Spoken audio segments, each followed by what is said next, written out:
नमस्कार, खबर प्रधान देख रहे हैं आप और मैं हूं आपके साथ संगीता श्रीवास्तव। 5 राज्यों में चुनाव हुए, आज चुनाव परिणाम आ रहे हैं और जिस तरह से रुझान आ रहे हैं उसमें बीजेपी का कमल खिलता सब जगह दिख रहा है। बात करें अगर तमिलनाडु की, तो एक्टर विजय की सियासत में एंट्री होने से ही तमिलनाडु की राजनीति में पहले ही भूचाल आ गया था। अब जिस तरह से तमिलनाडु के परिणाम आ रहे हैं उसमें थलपति विजय धुआंधार बैटिंग करते दिख रहे हैं और इस सनसनी ने नई हलचल पैदा कर दी है। ब्लॉकबस्टर के बेताज बादशाह रहे हैं थलपति, लाखों की संख्या में फैन फॉलोइंग है, महिला फैंस का एक बड़ा कुनबा है। अब वही स्टारडम फिलहाल जो सिनेमा से निकल कर आया है, अब वो सियासत में दिख रहा है। इसके पहले कहा जा रहा था कि ये जो फैन फॉलोइंग उनकी रैलियों में दिखाई पड़ रही है, क्या ये वोटों में तब्दील हो पाएगी? तो इसका जवाब है हाँ। विजय को विजय तक पहुंचाने में लोगों ने खूब सहयोग दिया, जो उनकी रैलियों में भी देखा जा रहा था। उनकी पार्टी टीवीके ने अपने पहले ही असेंबली इलेक्शन में दमदार दस्तक दी है, जिसकी बड़ी वजह सिर्फ उनका स्टारडम ही नहीं है। दरअसल उन्होंने अपने घोषणा पत्र में, उनकी पार्टी ने जो घोषणा पत्र तैयार किया था उसमें जो वादे किए थे उस पर जनता ने भरोसा जताया।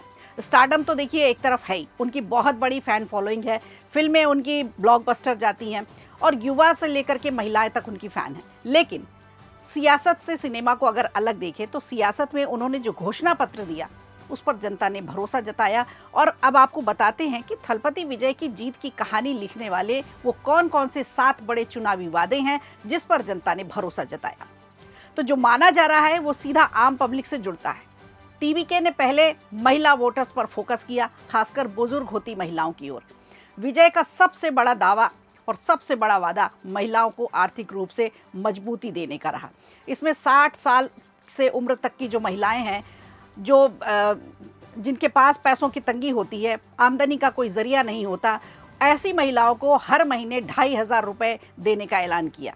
ये उन महिलाओं से जाकर सीधा जुड़ा जिनके पास पैसे नहीं होते। वहीं एक और स्कीम रही अन्नपूर्णी सुपर 6 स्कीम, जिसके जरिए हर फैमिली को साल में 6 LPG सिलेंडर मुफ्त देने का प्रॉमिस किया गया, मुफ्त देने की बात की गई, जो घरेलू खर्च को कम करने के लिए एक बड़ा कदम माना जाता है। तो इसमें भी कहीं ना कहीं महिलाएं ही जुड़ते हैं, महिलाओं को एक बड़ी राहत का इसमें संकेत मिला और महिला वोटर्स थलपति के साथ आई। अब बात करें अगर अन्नसार थिट्टम एक योजना है उनकी, वो उन्होंने बहन बेटियों की जो शादियां होती हैं उसमें 8 ग्राम सोना देने की बात की थी। ये टीवीके का वादा था। और इसके अलावा साड़ी देने की भी बात की थी। वो साड़ी भी कोई ऐसी वैसी नहीं, सिल्क की साड़ी देने की स्कीम उन्होंने लागू की और इससे लोगों का ध्यान बहुत उनकी तरफ गया। इसके अलावा महिलाओं के लिए वेट्री पयानम थिट्टम करके एक योजना है, जिसके अंतर्गत सरकारी बसों में फ्री में यात्रा का प्रॉमिस किया गया, जिससे उनका सफ़र आसान हो सके।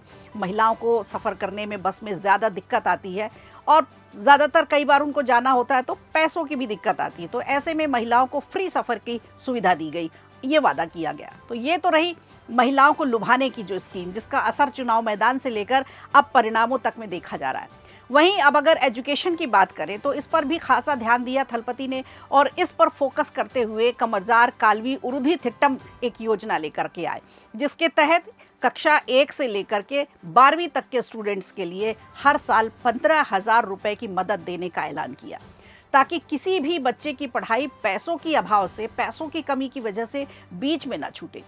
इतना ही नहीं, उन्होंने युवाओं को भी साधा। युवाओं को साधने के लिए टीवीके ने बेरोजगारी भत्ता स्कीम निकाली, जिसमें किसी भी ग्रेजुएट को 4,000 रुपये और डिप्लोमा धारकों को 2,500 रुपये प्रति माह देने की बात कही। टीवीके ने किसानों के लिए भी एक बड़ी घोषणा की, जिसमें उन्होंने 5 एकड़ तक जमीन वाले छोटे किसानों का पूरा कर्जा माफ करने की बात की। इसके अलावा 5 एकड़ से ज़्यादा जिसके पास ज़मीनें थी उनके लिए 50% कर्जा माफ करने का वादा किया। तो ये 2 बड़े जो दावे थे, ये जो बड़े वादे थे, ये थलपति को विजय दिलाने में बहुत सहायक रहे। थलपति की निगाह में महिलाएं, स्टूडेंट, किसान, बेरोजगार सभी थे और सबके लिए स्कीमें बनाई गई थी और यही वजह है कि इन सीधे लाभ देने वाली योजनाओं का असर जनता पर सीधा सीधा पड़ा और अब वो वोटों में तब्दील होता भी दिख रहा है। राजनीति की दृष्टि से वैसे देखा जाए तो इसे लोक लुभावन वादे कहा जाता है। इन वादों के पीछे ही सत्ता का पूरा खेल चलता है। वोटों का ध्रुवीकरण खूब किया जाता है। अब इसका लोग विरोध भी करने लग गए हैं, लेकिन आज की राजनीति में सबसे हिट फॉर्मूला यही है। इसी वजह से थलपति विजय पथ पर आगे बढ़ रहे हैं और उनके स्टारडम के साथ साथ इसी फ्री बीज का जो जबरदस्त तड़का लगा है और इसी ने टीवीके का मजबूत डेब्यू कराया। विजय को तमिलनाडु की सियासत में एक मजबूत खिलाड़ी के तौर पर स्थापित कर दिया। डीएमके और एआईडीएमके को काफी पीछे छोड़ते हुए विजय आगे निकल आए हैं और अब देखना होगा कि सियासत की ये तस्वीर तमिलनाडु में क्या रंग लाती है। वीडियो अच्छा लगा हो तो लाइक कीजिए, शेयर कीजिए और कमेंट बॉक्स में हमें जरूर बताइए।